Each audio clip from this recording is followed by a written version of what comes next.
What's going on, guys? Welcome back to the channel. My name is Caleb, and as you guys know, we've been doing a little bit of car shopping. You know, I want to get something new for the channel, and I want to get something different. All I've owned are either muscle cars or my Focus, which is just a basic sedan. And I've never even owned any SUV, nothing more around just that sedan coupe style car. So today we're doing a test drive, and we're gonna test drive this car behind me. We've got a 2013 Jeep Wrangler Sahara Unlimited. This thing is so freaking cool, guys. Absolutely massive shout out to Jonas. I'll put a link to his channel below for letting me drive this car and test this thing out today. So here's our plan for this video. I'm gonna do a little bit of a walk around and tell you guys about this vehicle, and then I'm gonna get behind the wheel. We're gonna do a test drive on the road and, you know, see how I like the car. Is this something that I wanna get? And then we've actually got a trail we're gonna take you guys on and really test out what Jeeps are made for.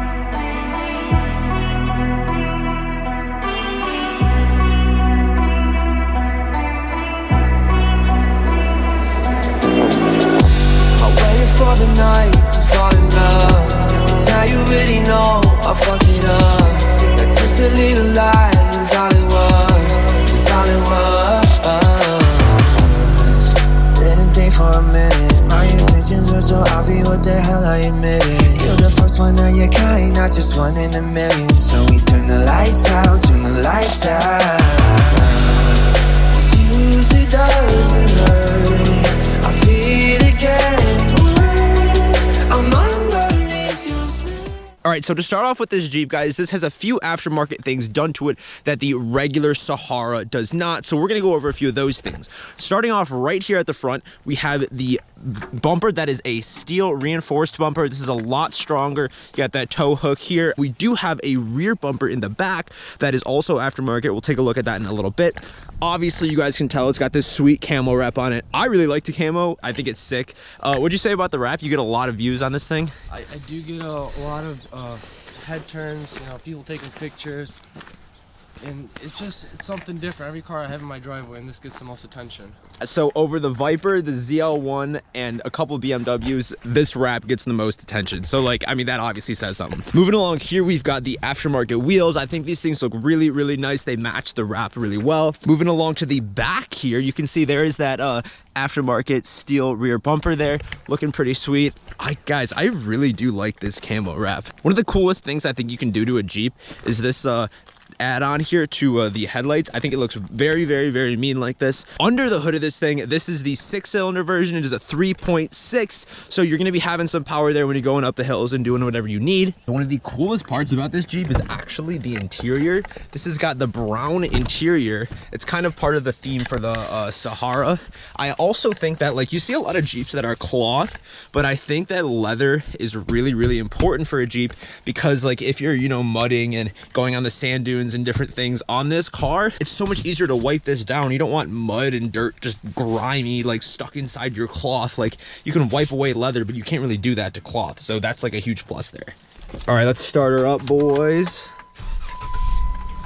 Usually in Jeeps, the interiors are not the most luxurious. I mean, it's a Jeep. It's not meant to be a Mercedes-Benz truck. It's not meant to be anything super crazy on the interior. But I do think that, like, this Sahara, this is actually the Moab edition.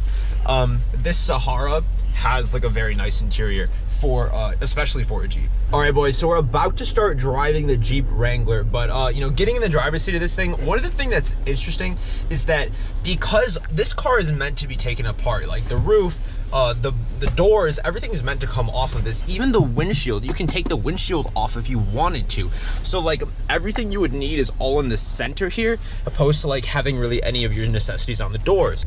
All right, boys, we're driving the Jeep Wrangler for the first time. Technically, this isn't my first time driving a Jeep. I've driven Jeeps a few times, never the Sahara though, and the only time I've driven, like, a four-door like this was when I was a valet, and, like, I mean, you don't really get to experience cars to the fullest when you're a valet. It's like somebody throws you the keys and they're like, hey, you know, go drive this 200 feet down the road and park it. Like, so you're not really experiencing the car. I am really excited to, you know, take this thing out. First impressions, It drives pretty good. Like, I don't really have any complaints. I know that, like, a lot of people will say this, and when you are driving a bigger vehicle like this, it feels a little bulkier, and it does feel like it's a big box because you're driving a big box, you know, that's what it is. Of course it's gonna feel bulkier when I'm come from driving the Vet. Like, it's obviously gonna feel a little bit bulkier than the Vet.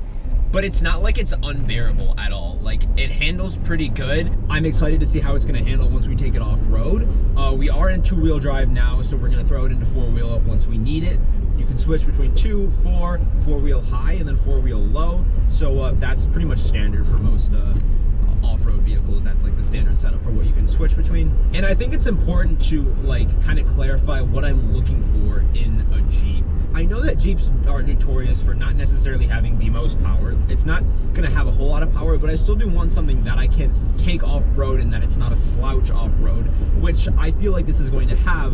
We'll gun it up here in a little bit to see how it does. I want something that can perform off-road really well, and I want something that I can actually use for its purpose. Like, I don't want to, I'm not gonna buy a Jeep to just solely be a daily driver. Yes, I may daily drive it, but I do still want to be able to take it off-road, you know, film some stuff off-road. I want to go, we have a lot of sand dunes here in Michigan. I want to go there with the Jeep. And you said it performed really well on the sand dunes, right? Yeah, it blew my expectations out of the water.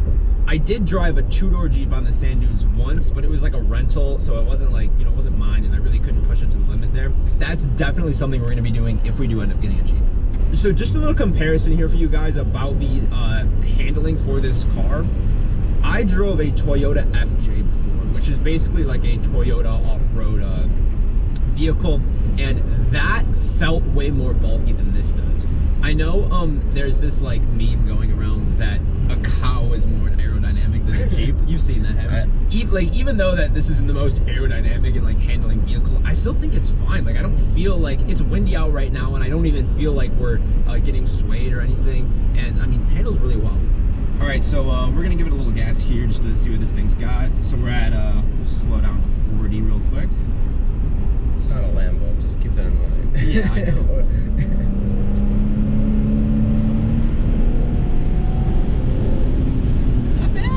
It's definitely got the power behind it to, you know, do anything off-road that you're going to need, and I'm really excited to try that out a little bit. Right. I don't know if you guys can see this behind me, but we've got like a ton of space back here. I mean, you can fit, what is this, 5 people, plus you still have that room in the back. So you definitely have a lot of room to daily drive this car when you're not using it to, you know, go on the sand dunes or go off-roading or whatever you want to do with it.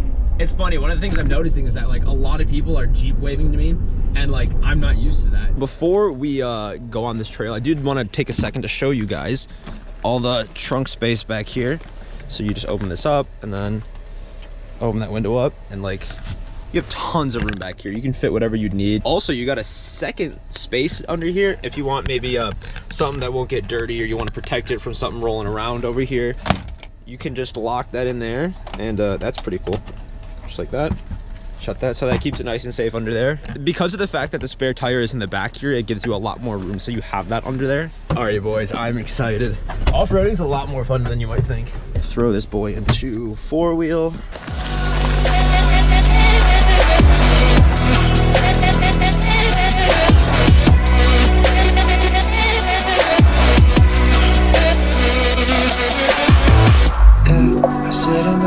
In it, you're the kind of spits them out when you be done, know you're sinning. I'm your sacrificial lamb, you the one, I'm the victim. When you turn the lights out, turn the lights out.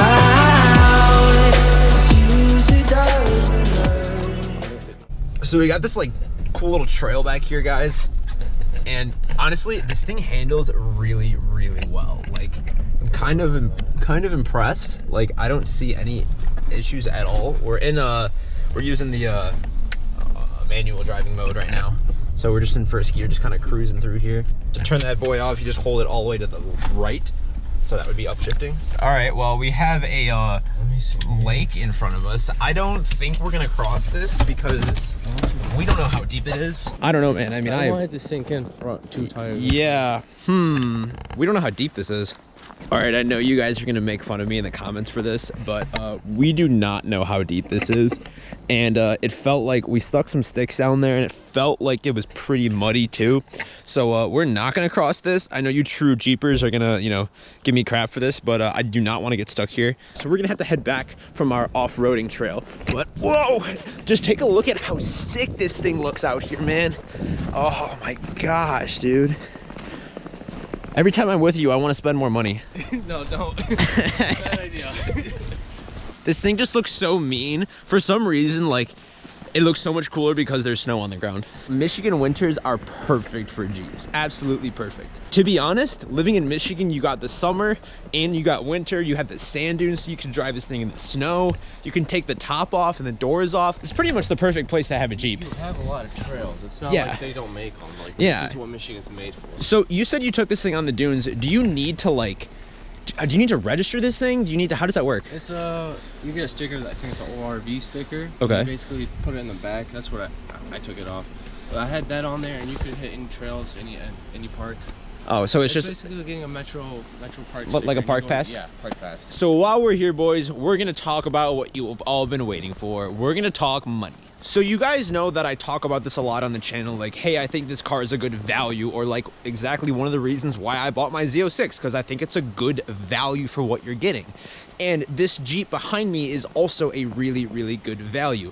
Jeeps are notorious for holding their value. I mean, just shopping for Jeeps on the market right now, I'll see a super old Jeep with crazy high miles, and I'm thinking to myself, like, how can they even ask that much money for this pile of junk? This Jeep behind me was bought with 53,000 miles on it for $30,000. So this is a 2013, just to let you guys know. 2013 Jeep, it was bought at 53,000 miles. Now it has 100,000 miles on it, and the value of this car right now is $24,000. So 50,000 miles driven, and a few years later, this car is still only, it only lost $6,000. For a 2013, that's pretty impressive. In the the earlier years of a car's production, that's when it loses the most value. You can buy a Jeep and you can feel comfortable in the fact that, hey, you can drive it for a few years, enjoy it, put a bunch of miles on it, and it's not like you're gonna be losing a crazy amount on depreciation. It's nice to be able to do that, opposed to maybe you buy like a luxury SUV and lose 50 grand in 3 years. Like, you can buy one of these things and you can feel comfortable enjoying it and not losing your butt on it. That aspect alone is very attractive to me. Another thing I'm looking for when it comes to a Jeep is I want something that has high buildability. That's kind of why I gravitated towards a Jeep also. I want something that I can build on the channel and share with you guys along the way. I want to come to you guys with a stock car, and then you know, a couple months later we have something we don't even recognize anymore. I want to be able to build something on the channel, and I think that a Jeep is a great contender for that, especially in Michigan when we have all the different seasons and we can enjoy it every single season. Alrighty, boys, that is gonna end today's video. Thank you so much for checking this out. Make sure to subscribe if you like this type of content. I got a lot more stuff coming your way. Hit like if you liked this video. Also, make sure to check out Jonas's channel. Thank you so much for you know, thanks for doing this for me, man. This is a crazy cool Jeep. Make sure to show him some love, and I hope you all had a great and amazing holiday season. This is gonna effectively end today's video, and I'll see you in the next one.